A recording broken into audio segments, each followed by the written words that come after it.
Arise होते हैं, ठीक है। तो ये 3 फिनोमेना अगर समझ में आ गया है तो बाकी सारे एग्जांपल्स को एक्सप्लेन करना it will be far easier, to easier, fine, ठीक है। तो सबसे पहले हम लोग देखेंगे कि what is total internal reflection बच्चों, ठीक है। तो टोटल इंटरनल रिफ्लेक्शन सबसे पहले क्या होता है कि ये देखते हैं हम लोग कि जब भी अभी तक हम लोगों ने क्या देखा है रिफ्रैक्शन में कि ये रेयर मीडियम होता है और ये डेंसर मीडियम होता है and light always use to travel from rare to denser, यही देखा है, ठीक है। अब इस केस में हम लोगों को क्या देखना है कि when light travels from denser to rarer, क्या मीडियम, फाइन,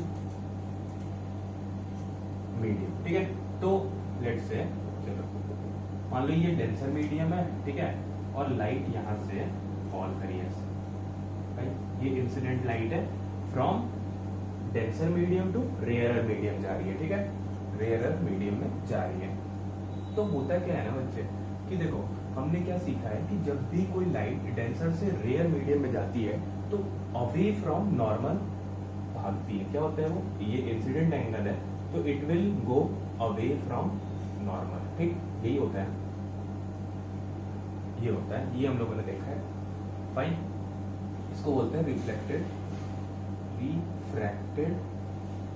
रे, इसको बोलते हैं इंसिडेंट रे, ठीक है। ये सब चीजें हम लोगों ने पहले देखा है, इसमें कुछ ज्यादा दिमाग नहीं लगाएंगे। तो देखो मैं अगर इस इंसिडेंट रे को ऐसे इधर की तरफ बढ़ाता जाऊं, ठीक है, क्या करूं, इधर की तरफ बढ़ाता जाऊं, तो ये जो रिफ्रैक्टेड रे है ये और अवे भागेगी, ठीक है।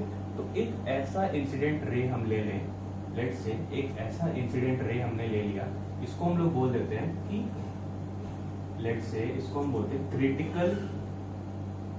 क्रिटिकल रे, ठीक है। अभी देखेंगे क्यों बोल, मान लो मैंने एक ऐसा रे लिया जिसके लिए, ठीक है, जिस रे के लिए ये जो रिफ्रैक्टेड रे है, ये जो एंगल ऑफ रिफ्रैक्शन है आर, ये बच्चों क्या हो जाए 90 डिग्री फ्रॉम नॉर्मल, ठीक है, नॉर्मल से 90 डिग्री पे बेंड हो जाए, ठीक। तो इस रे को हम लोग क्या बोलते हैं क्रिटिकल रे, और ये जो एंगल, जिस एंगल पे ये रे ट्रेवल कर रही है नॉर्मल से, इस एंगल को हम लोग बोलते हैं क्रिटिकल एंगल, ठीक है।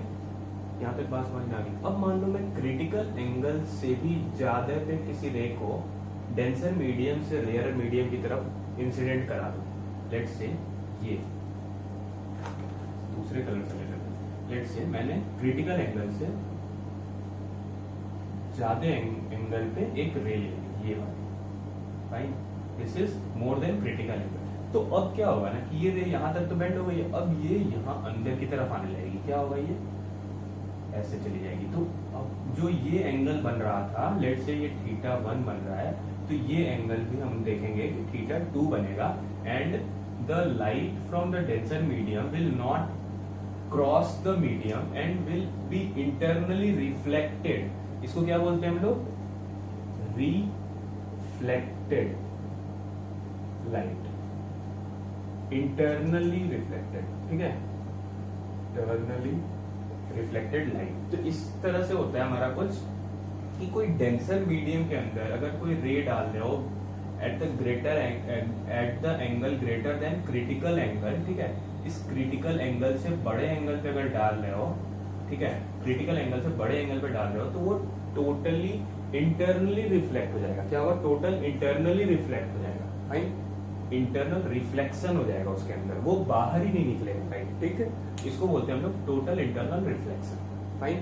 तो ये फिनोमेना अपने को समझ में आ गया, this is use in explaining, और एक्सप्लेन क्या करना है यार, actually this is the one of the phenomena that is responsible for rainbow, जो रेनबो वगैरह बनते हैं उसके लिए रिस्पॉन्सिबल होता है, वन ऑफ द फिनोमेना है, ठीक है। तो टोटल इंटरनल रिफ्लेक्शन समझ गए हम लोग कि डेंसर मीडियम से रेयर मीडियम में जब लाइट जाती है एंड एक पर्टिकुलर एंगल जो कि क्रिटिकल एंगल से ज्यादा हो जाए तो क्या होता है, वो इंटरनली रिफ्लेक्ट हो जाती है, रिफ्लेक्ट हो जाती है, रिफ्रैक्शन नहीं बोल रहा हूं मैं, इंटरनली रिफ्लेक्ट हो जाती है बस, ठीक है।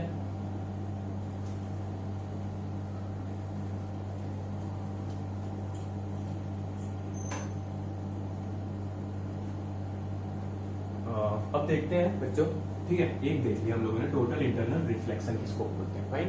फिर होता है री स्कैटरिंग। स्कैटरिंग बहुत छोटी सी चीज है, सब पढ़े होंगे कहीं ना कहीं। तो देखो हमारे एटमोस्फियर में क्या होता है, छोटे छोटे पार्टिकल्स होते हैं, ठीक है, ऐसे। तो अगर कोई लाइट आएगी ना, तो मान लो बहुत सारी लाइट्स आ रही है ऐसे, फाइन। तो क्या होता है कि ये जब ये लाइट, मान लो यहाँ पे कोई पार्टिकल है या यहाँ पे कोई पार्टिकल है, ठीक है, तो ये लाइट इससे टकराएगी तो इधर की तरफ रिफ्लेक्ट हो गई, ये लाइट इससे टकराई इधर की तरफ रिफ्लेक्ट हो गई। फिर मान लो कोई ऐसे लाइट जा रही थी, ये भी इससे टकराई इधर की तरफ रिफ्लेक्ट हो गई। तो मतलब ये स्कैटर हो गई, लाइट रे ऐसे पैरेलली आ रही थी और वो क्या हो गई, स्कैटर हो गई। तो मान लो सन रे है, जो सनलाइट है वो बहुत दूर से जब आ रही है तो स्पेस में स्ट्रेट लाइन में ट्रेवल कर रही है, वहां पे कोई भी मतलब पार्टिकल नहीं है, वैक्यूम है, ठीक है। फिर जैसे ही वो हमारे अर्थ के एटमोस्फियर में आती है, तो अर्थ में क्या होते हैं, पार्टिकल्स होते हैं, एटमोस्फियर में क्या होता है, डस्ट पार्टिकल्स होते हैं, उनकी वजह से क्या हो जाती है, स्कैटर हो जाती है। तो इसको बोलते हैं स्कैटरिंग ऑफ लाइट, राइट, इसको बोलते हैं स्कैटर। अब हम लोग देखेंगे डिस्पर्जन ऑफ लाइट क्या होता है। डिस्पर्जन ऑफ लाइट होता क्या है बेसिकली, राइट। तो देखो डिस्पर्जन ऑफ लाइट के लिए वी नीड वन इंस्ट्रूमेंट जिसको बोलते हैं हम लोग प्रिज्म, ठीक है, ये हमको चाहिए प्रिज्म।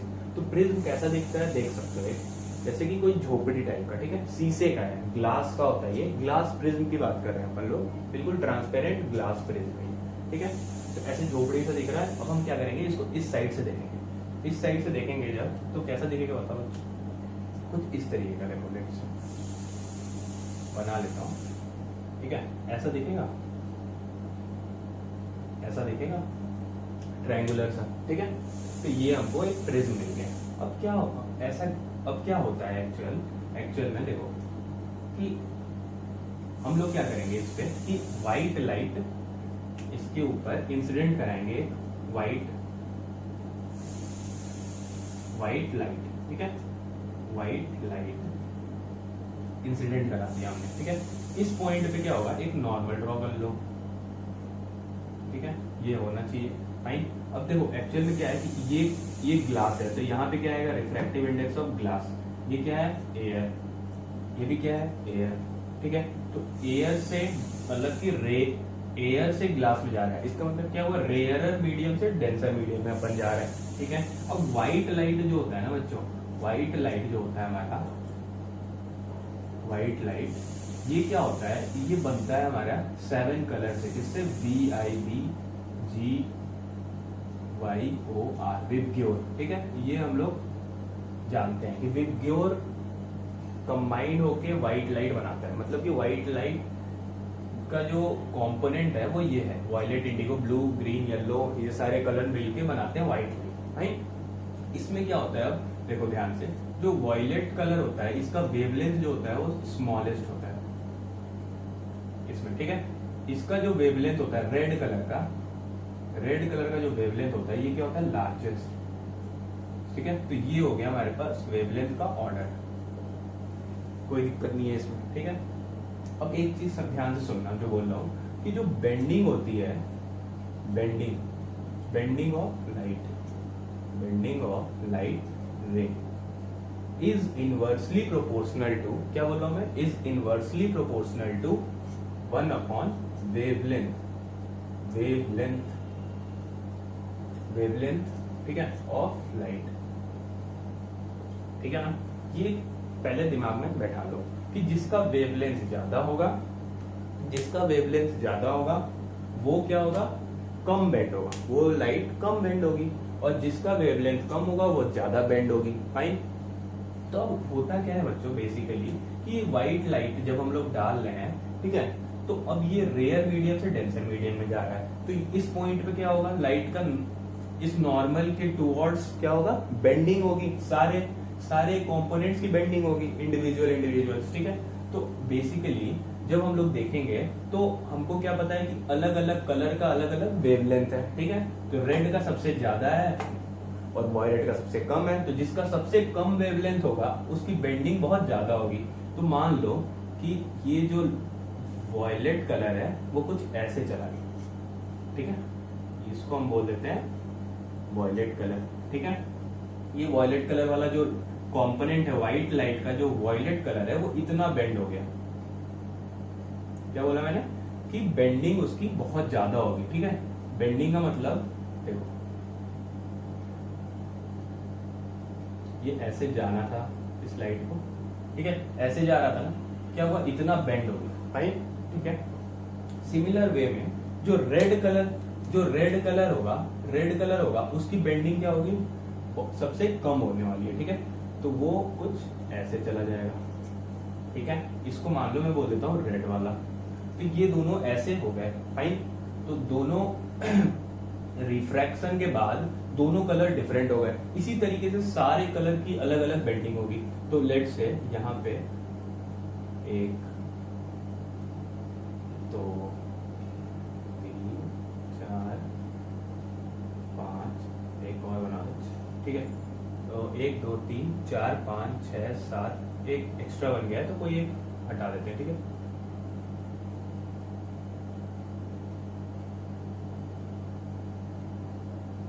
ठीक है, तो यहां तक हमको क्या दिख रहा है कि ये व्हाइट लाइट जो है वो डिफरेंट 7 लाइट्स में टूट गया। अब क्या होगा, ध्यान से देखो कि अब इस पॉइंट पे क्या होगा कि डेंसर मीडियम से रेयरर मीडियम में जा रहे हैं। तो फिर से यहाँ पे हम क्या करेंगे, नॉर्मल बनाएंगे, ठीक है। तो सारी लाइट पे नॉर्मल बना लिया, तो ये सारी की सारी लाइट नॉर्मल से क्या होगी, ये नॉर्मल से अवे जाएगी, ठीक है। ऐसे ये भी नॉर्मल से अवे जाएगी, ये भी जाएगी, ये भी जाएगी, ये भी जाएगी नॉर्मल से अवे, ये भी जाएगी और ये भी जाएगी, ठीक है। तो ये जो फाइनल हमको यहाँ पे मिलेगा कलर का कंपोनेंट बच्चों, ठीक है, तो ये कैसा होगा, देखो ध्यान से कि सबसे नीचे जो आ रहा है वो कौन सा होगा, वॉयलेट, ठीक है। और सबसे ऊपर जो आ रहा होगा वो कौन सा होगा, रेड। और बीच में सारे आ जाएंगे VIBGYOR, ठीक है। तो इस तरीके का हमको पैटर्न मिलेगा। क्या मिला, पैटर्न कलर्स का, ठीक है। तो तुम इसको ऑब्जर्व कर सकते हो एज ए एक्सपेरिमेंट कि तुम यहाँ पे एक व्हाइट पेपर ले जाओ, प्रिज्म में धूप की तरफ कर दो प्रिज्म को, ठीक है, या कोई भी नॉर्मल लाइट जो, या सनलाइट की तरफ कर दो, तो सनलाइट इस पे आएगी प्रिज्म पे, ठीक है। प्रिज्म पे यहाँ सनलाइट पड़ेगी, फिर दूसरे साइड पेपर लगा के देखना, तुमको दिखेगा कि 7 कलर्स में टूट रहा है। तो क्यों टूट रहा है ये समझना ज्यादा जरूरी था। वो हमको समझ में आ गया कि बेंडिंग ऑफ लाइट रे जो होती है that depends upon the wavelength of light, ठीक। तो लाइट जो व्हाइट लाइट है वो एक अकेला लाइट नहीं है, फाइन। इससे हम इस एक्सपेरिमेंट से हमको ये भी सीखने को मिलता है, ठीक है, कि white light is not a single colour light, ठीक है। It constitutes 7 different colours, fine. तो विब्ग्योर से बनता है वो, तो वॉयलेट वाले का वेवलेंथ अलग है, सारे का वेवलेंथ अलग अलग है, तो सबकी बेंडिंग अलग अलग होगी, जिसकी वजह से ये व्हाइट लाइट क्या हुआ, इस 7 डिफरेंट कलर्स में ब्रेक हो गया। इस चीज को, फिनोमेना को हम लोग क्या बोलते हैं, डिस्पर्सन ऑफ लाइट, ठीक। इसी फिनोमेना को हम लोग क्या बोलते हैं, डिस्पर्सन ऑफ लाइट, या लेट्स से व्हाइट लाइट, ठीक है बच्चे, डिस्पर्सन ऑफ लाइट, फाइन। तो ये हमको समझ में आ गया कि ये 3 फिनोमेना है प्रिज्म, ग्लास प्रिज्म, ठीक है। तो किसी ग्लास प्रिज्म पे अगर लाइट हम लोग डालते हैं तो वो किस तरीके से रिफ्रैक्ट होती है, जैसे कि हम लोगों ने रेक्टेंगुलर स्लैब में देखा था, सिमिलर वे में इसमें भी समझना है। बहुत टफ चीज नहीं है, इजी सी चीज है, ठीक है। बस देखते जाना कैसे कैसे हो रहा है, और कुछ सिंपल ऑब्जर्वेशन है वो देख के समझ जाएंगे, ठीक है। तो देखो ये हमारे पास अगर प्रिज्म है तो प्रिज्म का 3D डायग्राम कुछ ऐसा होता है, देख सकते हो तुम अगर चाहो तो, इंटरनेट पे मिल जाती चीजें, ठीक है। तो ये हो गया 3D ऑफ प्रिज्म, ऐसा कुछ दिखता है। कैसा दिख रहा है, झोपड़ी की तरह है ये, ठीक है, हट के टाइप का। तो उसका मैंने इधर से डायग्राम बना दिया है, फ्रंट साइड व्यू, ठीक है। तो ये ट्रायंगल सा दिख रहा है। अब बेसिकली इस पार्ट को हम लोग बोलते हैं बेस ऑफ प्रिज्म, ठीक है, इसको बेस बोलते हैं। अब क्या करेंगे हम लोग कि इस प्रिज्म पे एक लाइट रे लेंगे। लाइट रे कैसा ले रहे हैं हम, मोनोक्रोमेटिक, ठीक है। मोनोक्रोमेटिक लाइट मैंने इंसिडेंट कराया इस प्रिज्म पे ऑब्लिकली किसी एंगल पे, ठीक है। मोनोक्रोमेटिक क्या होता है, सिंगल कलर लाइट। देखो अगर तुम व्हाइट लाइट इस पे डाल दोगे ना तो you will find some phenomena like dispersion and all things. तो तुम स्टडी नहीं कर पाओगे कि एक्चुअल में प्रिज्म का कितना क्या क्या चीजें होती हैं इसमें, किस तरीके से रे पास हो रही है, ठीक है। तो हम लोग क्या करते हैं कि एक सिंगल कलर का मतलब क्या हो गया कि ऐसा लाइट लेंगे जिसमें एक ही वेवलेंथ का कलर होगा, ठीक, या तो रेड होगा या तो येलो होगा या तो ग्रीन होगा। तो ऐसा कुछ ले लिया मैंने, उसको यहाँ से इंसिडेंट करा दिया, तो यहाँ पे अब क्या होगा, नॉर्मल ड्रॉ करेंगे, ठीक है। ये ग्लास है, ये एयर है, ये क्या है, ये एयर है, ये क्या है, ग्लास है। तो रेयर मीडियम, डेंसर मीडियम, तो क्या होगा, it will go towards the normal, ठीक। तो ये हो गया हमारे पास टुवर्ड्स द नॉर्मल, ठीक है। फिर इस पॉइंट पे मैं क्या करूंगा, नॉर्मल ड्रॉ कर लूंगा, ठीक है। तो अब क्या हो रहा है, डेंसर टू रेयरर, तो नॉर्मल से किधर जाएगा ये लाइट, अवे, ठीक है। तो ये हमको मिल गया फाइनल रे हमारा। तो इसको हम लोग बोलते हैं इमर्जेंट रे, इमर्जेंट रे, ठीक है। इसको बोलते हैं फिर इंसिडेंट रे, फाइन, ठीक है। इसको हम लोग बोल सकते हैं इंसिडेंट एंगल, इसको बोल देते हैं हम लोग इमर्जेंट एंगल, ठीक है।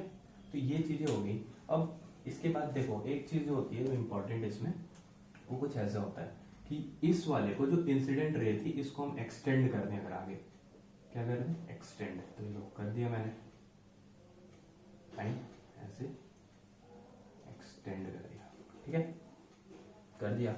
अब ये जो इमर्जेंट रे है इसको भी मैं पीछे की तरफ एक्सटेंड कर दूं, लेट्स से मैं इसको भी पीछे की तरफ एक्सटेंड कर लूं, ठीक है, ठीक है। तो ये दोनों यहाँ पे इंटरसेक्ट करते हैं, इसको हम लोग बोल देते हैं ओ, फाइन, इसको बोल देते हैं ओ।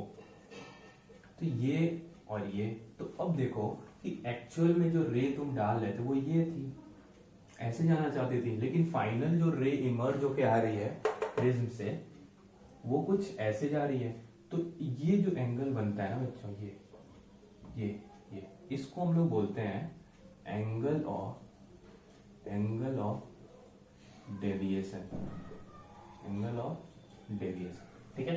कि हमने क्या किया कि इंसिडेंट रे ऐसे जा रही थी, तो प्रिज्म के आने से कितना डेविएशन क्रिएट हुआ, कितना एंगल से वो टर्न हुआ, इसको बोलते हैं एंगल ऑफ डेविएशन, ठीक है।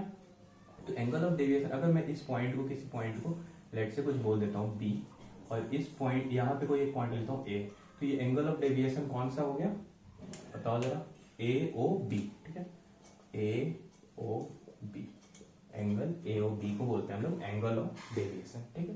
तो इससे कुछ मतलब कुछ चीजें समझ में आ गई हम लोगों को। दूसरा चीज जो प्रिज्म में ध्यान देना है, बस इतनी चीजें हैं मेनली तो, और बाकी एक चीज है इसका ऑब्जर्वेशन क्या है कि जब भी कोई तुम इंसिडेंट रे डालोगे, ठीक है, तो जो फाइनल इमर्जेंट रे होगी वो हमेशा टुवर्ड्स द इमर्जेंट रे, इमर्जेंट रे को ई से बोल देता हूं मैं, ठीक है, लेट्स से ये ई है, will always bend towards base, ठीक है। क्या बोला मैंने, बेस ऑफ प्रिज्म, प्रिज्म का जो बेस है उसकी तरफ बेंड होगा हमेशा इमर्जेंट रे, फाइनल जो रे निकलेगा प्रिज्म से।